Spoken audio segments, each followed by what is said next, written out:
Target ছিল BNP, Jamaat ও এনসিপির শীর্ষ পর্যায়ের এক বা একাধিক নেতাকে হত্যা করা হবে। এরপর ক্ষমতার দ্বন্দ্বে এক দলের নেতাকে অন্য দলের নেতারা খুন করেছে বলে চালানো হবে প্রোপাগান্ডা। আইন শৃঙ্খলা খারাপের কথা বলে দায় চাপিয়ে দেয়া হবে অন্তর্বর্তী সরকারের ওপর। এভাবে অস্থিতিশীলতার মাধ্যমে দেশে রাজনৈতিক সংকট সৃষ্টি করা হবে। এমন পরিকল্পনা বাস্তবায়নের জন্য ঢাকায় একটি বৈঠকও হয়েছিল, কিন্তু শেষ পর্যন্ত সবকিছু ভেস্তে যায় গোয়েন্দা তৎপরতায়। ঢাকার অপরাধ জগতের এক সময়কার ভয়ঙ্কর নাম সন্ত্রাসী সুব্রত বাইন। তার বাহিনীতে রয়েছে মোল্লা মাসুদ, শুটার আরাফাত ও শুটার শরীফ সহ আরও কয়েকজন। ভারতে অবস্থান করা আওয়ামী লীগের কয়েকজন নেতা সুব্রত বাইন বাহিনীকে ভাড়া করেন ঢাকায় রাজনৈতিক নেতাদের খুন করার জন্য। পরিকল্পনা বাস্তবায়নের জন্য এরই মধ্যে হুন্ডির মাধ্যমে মোটা অঙ্কের অর্থ পাঠানো হয়। সেই অর্থ দিয়ে বিভিন্ন এলাকার শুটার ও কিলারদের সংগঠিত করেছিল সুব্রত বাইন। গোয়েন্দা জালে ধরা পড়ে যায় এই পুরো পরিকল্পনা।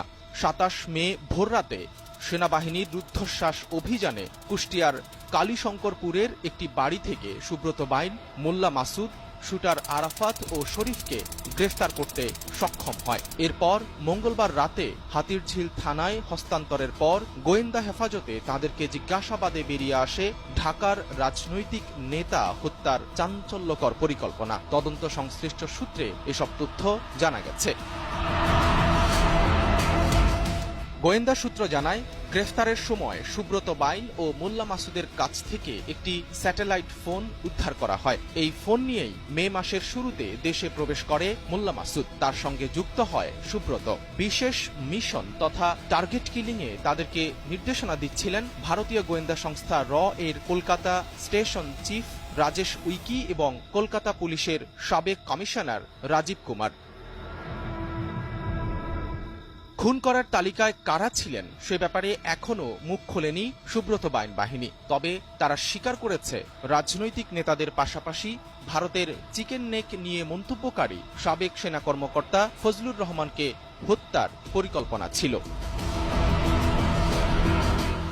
ভারতে অবস্থানরত আওয়ামী লীগের শীর্ষ পর্যায়ের কয়েকজন নেতার সঙ্গে নিয়মিত যোগাযোগ ছিল সুব্রত বাহিনীর। অস্ত্র, গুলি ও ক্যাডারদের জন্য টাকাও পাঠাতো ওই নেতারা। হুন্ডির টাকা বেশিরভাগই লেনদেন হয় যশোর, কুষ্টিয়া ও ঝিনাইদহ সীমান্তে। এজন্যই তারা কুষ্টিয়ায় আস্তানা গেড়েছিল বলেও জানিয়েছেন গোয়েন্দারা।